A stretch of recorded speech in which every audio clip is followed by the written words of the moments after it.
Students, now we will discuss diachronic linguistics. What is diachronic linguistics? Refer to the study of language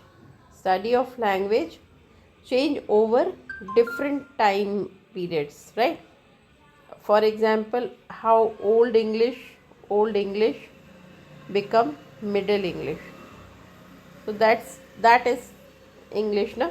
So that's a Middle English, right? So that is the study using corpora that contain data from those periods. So that data must be there for study. So that is called corpora. Okay.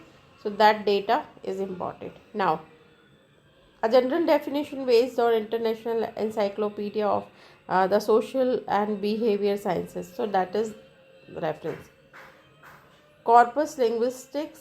What's the asynchronic versus diachronic? Asynchronic corpus contains language data that are period in roughly the same time period. You just have to remember same time data, which is language data which studies in the same time period, whereas diachronic corpus contain data from different periods of time.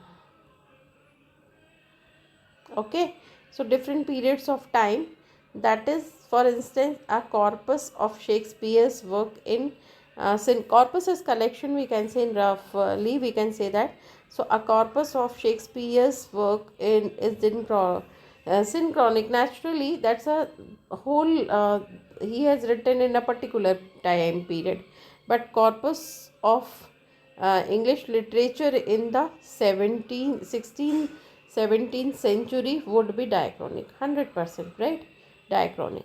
Diachronic corpora are often used in historical linguistics and the study of language change. Thus, the time span must be long enough for changes to be observed. The emergent field of evolutionary linguistics also relied heavily on diachronic corpora for modeling and simultaneation. Most balanced corpora are synchronic simply because compiling a balanced corpus with enough data to cover extensive time span would be too overwhelming a task.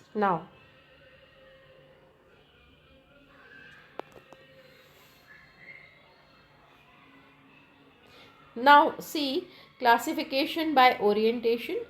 These changes of emphasis and direction, which are an inevitable part of intellectual development of subject, have given rise to a range of designations for linguistics, each of which captures a particular orientation or universe of interest. The earliest of these introduced Saussure was chronological, distinguishing diachronic linguistics from synchronic linguistics. The terminology reflects his concern to move away from an exclusively historical approach for the study of language to one in which a uh, language is seen as existing at a particular moment or state in time, synchronically, regardless of what may have happened to it previously or would happen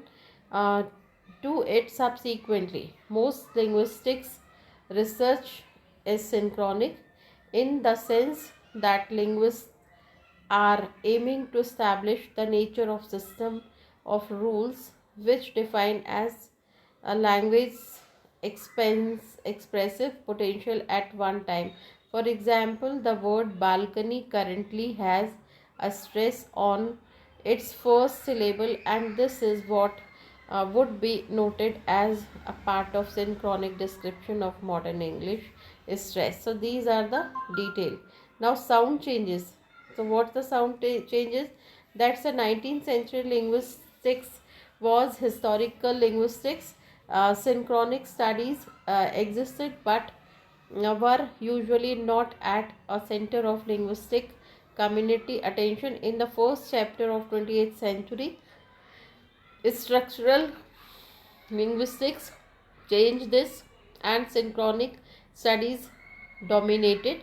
In the 1990s, it may be said that what attention being given to second change by sociolinguistics, by those in language acquisition by phonetic sciences and theoretical uh, domain in phonology and other things, right? Okay, so that is something else which is not directly reflected to our subject, but yes, that is little bit information about synchronic and diachronic study. Thank you.